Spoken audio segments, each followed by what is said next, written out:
Lagos was a city of hustle, where social media fame could turn ordinary people into celebrities overnight. It was also a city of deception, where appearances often masked the truth. No one understood this better than Amora and Adana, twin sisters who had built a reputation as luxury hair vendors. Their Instagram page, Lush Hair Bosses, was filled with pictures of Bond Street wigs, silky Peruvian bundles, and exotic Mongolian cows. Their bio read: "Luxury is not for everyone. If you can't afford it, go and buy attachment." Every day, they posted pictures of hair they didn't own, staged photo shoots in hotels they couldn't afford, and wore designer clothes they had either borrowed or bought from thrift markets. They moved like rich Lagos babes, but in reality, their bank accounts told a different story. For over a year, they had been running a well-organized scam, defrauding unsuspecting customers. They had no actual hair business, just a carefully curated illusion that tricked people into sending money for wigs that never arrived. Their victims were many, and their tactics were ruthless. The first victim was Ifeoma, a bride-to-be who had saved for months to buy the perfect hair for her wedding. She transferred 320,000 Nigerian nairas and was promised same-day delivery. Days passed. She reached out, worried. "Hello, please, my wedding is in 2 days. Where is my hair?" "Madam, your desperation is irritating. You paid for hair, not your destiny. Calm down." Amora had replied before blocking her. Ifeoma cried, devastated, but there was nothing she could do. Ifeoma had always dreamed of her wedding day. She had spent months planning every little detail, from the color of the bridesmaids' dresses to the floral arrangements that would line the aisle. But most importantly, she wanted to look perfect. For her, the final touch to her bridal look was the perfect Bond Street wig.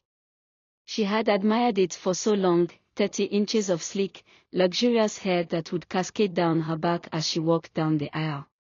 She had worked extra shifts at her job, saved every spare naira, and even sacrificed her bridal shower budget just to afford it.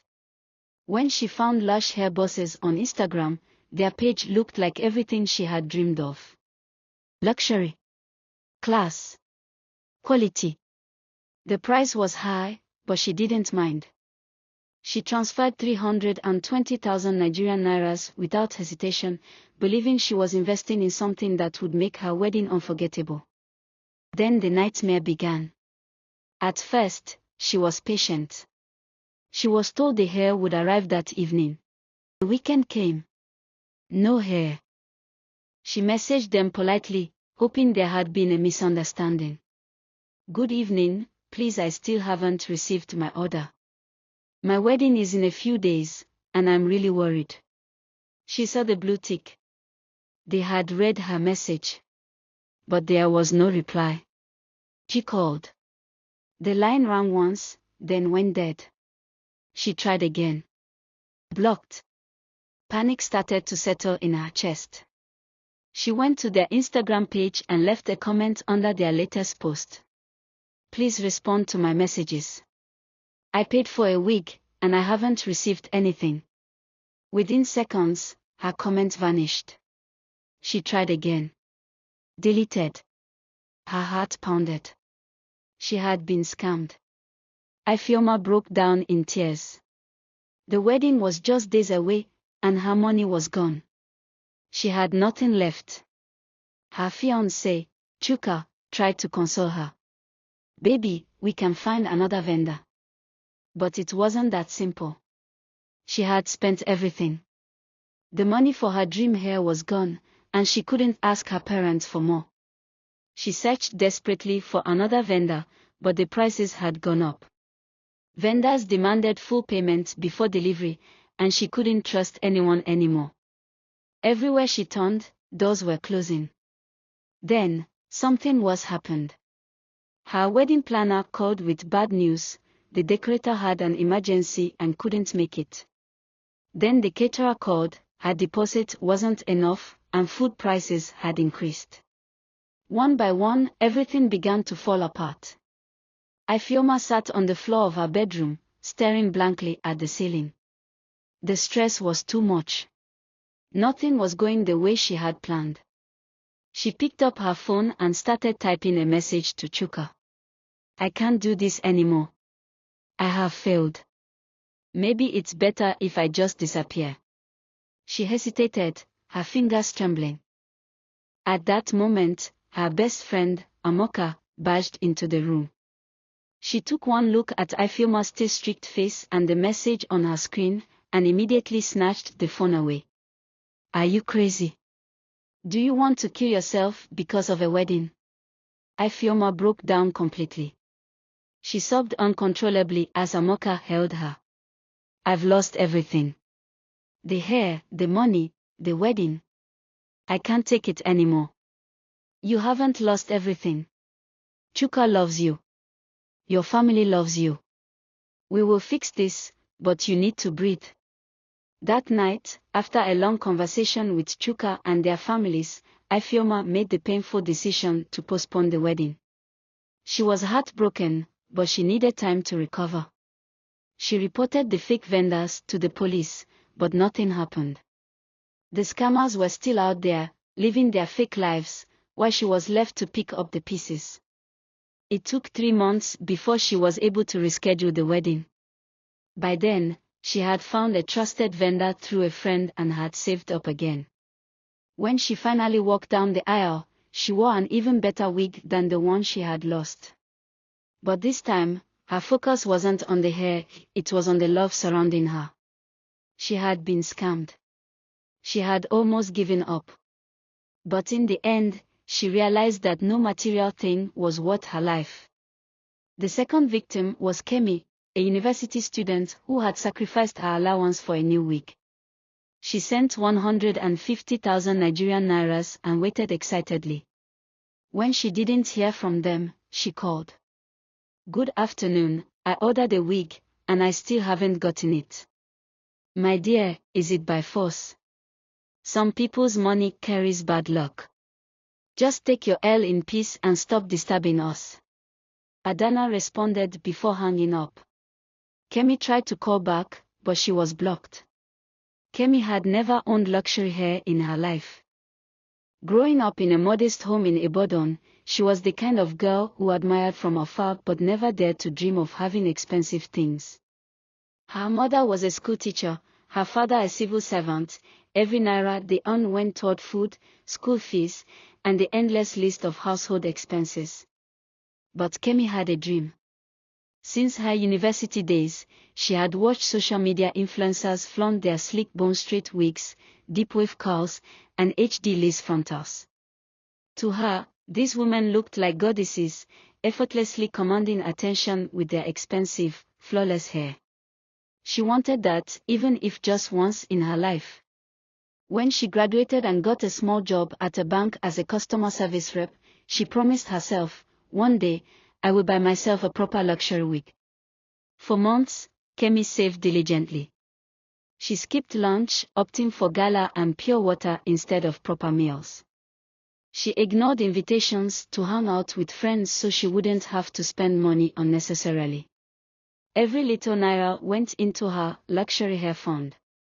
Then, one day, while scrolling through Instagram, she saw them, lush hair bosses. Their page was everything she had imagined. High-definition pictures of gorgeous wigs, celebrity endorsements, glowing reviews. The wigs looked silky, full, and perfect. And then she saw it. A flash sale, luxury bone straight hair, 30 inches, slashed from 280,000 Nigerian nairas to 180,000 Nigerian nairas for today only. Kemi's heart raced. This was her chance. She had exactly 180,000 Nigerian nairas in her savings. It felt like a sign. Without wasting time, she sent a message. Good afternoon, please, I'm interested in the 30-inch bone straight. Is it still available? The reply was instant. Yes, sis. Payment confirms your order. We have just 2 left. Act fast. She didn't even think twice. She quickly transferred every naira she had worked so hard to save. Payment received. Your order is being processed. Weibi details will be sent soon, sis. Kemi smiled to herself.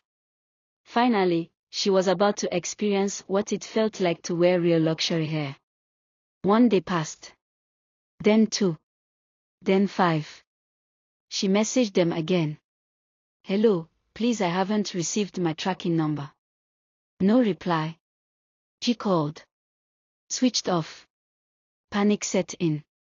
She checked their Instagram page, it was still active, with new posts every day. She commented on a post. Deleted. It was in that moment that she knew she had been scammed. Her heart sank. All her months of sacrifice, all her dreams of finally owning a luxury wig, gone, just like that. She sat in her tiny rented apartment, staring at her empty bank account balance. She had never felt this kind of pain before. How could people be this wicked? She whispered to herself. The worst part. There was nothing she could do.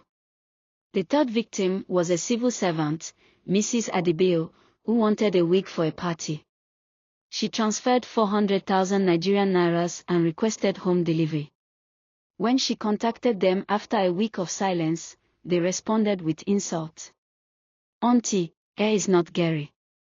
Be patient or go and buy rubber hair. Embarrassed, she let it go. Their fourth victim, Vanessa, had been skeptical. She insisted on picking up her order in person.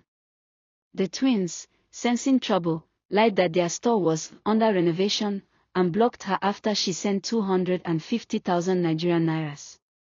The fifth victim was a woman they should never have crossed. Madam Ehainom Williams was a highly successful businesswoman, respected in elite circles and feared by many. She had built an empire in oil and gas and was married to a top-ranking police officer. When she decided to buy a 750,000 Nigerian nairas wig for her mother's 70th birthday, she found lush hair bosses on Instagram. Their page looked convincing, their captions bold, and their engagement high. She assumed they were legitimate. She transferred the money. Days passed. No response. She messaged them. Seen.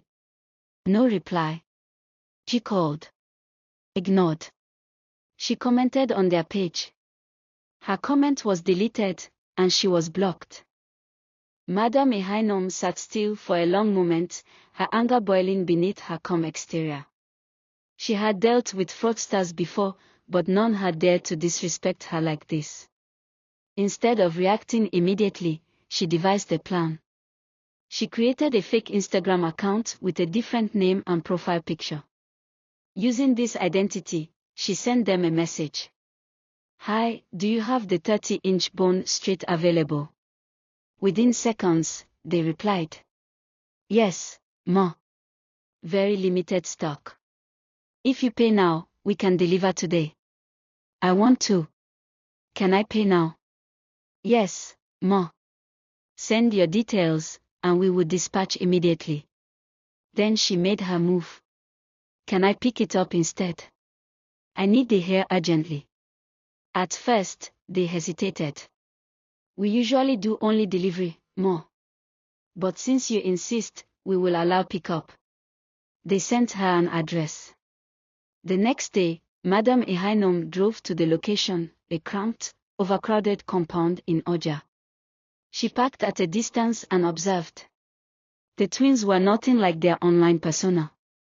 Adana was fetching water from a public tap, wearing a faded wrapper and rubber slippers. Amora sat on a bench, eating boiled corn and groundnut. Their neighbors, oblivious to their rich lifestyle, called out greetings casually. She took pictures. She took videos. Satisfied, she went home and waited for the perfect moment to strike. The next morning, social media exploded. These girls are fraudsters. They collect money and never deliver. I paid for my mother's birthday hair, and they scammed me. If you've been a victim, speak up. Attached were screenshots of their fake transactions, recordings of their insults, and worst of all, pictures of them in their real environment. Lagos erupted in laughter and outrage. Fake life twins. Return people's money. You insult people, but you live in Ajigona. God will punish you both. In less than an hour, their Instagram page was flooded with insults. They tried to delete comments, but they couldn't keep up. Bloggers picked up the story. Instablog 9jo, Linda Ekeji, and Post Nigeria shared it. While they were still panicking, they heard a loud knock on their door. It was the police. Amora screamed, "You can't arrest us. Do you know who we are?" The officers laughed. "You are scammers. That's who you are." As they were dragged out, their neighbors mocked them. "So una be billionaires for Instagram, but una dey squat here. All those fake designers no thrift. Omo, no carry una dey go like this." Someone was recording live, and within minutes, their disgrace was trending again. At the police station, they were confronted with 5 of their victims, all ready to testify. Madam Ehainom sat calmly as the officers presented the overwhelming evidence. Their lawyer tried to negotiate, but it was useless. In court, they were convicted of fraud, obtaining money under false pretenses, and cyber harassment. The judge was merciless. 2 years in Kirikiri prison. As they sat in their orange jumpsuits, the realization dawned: fake life doesn't last.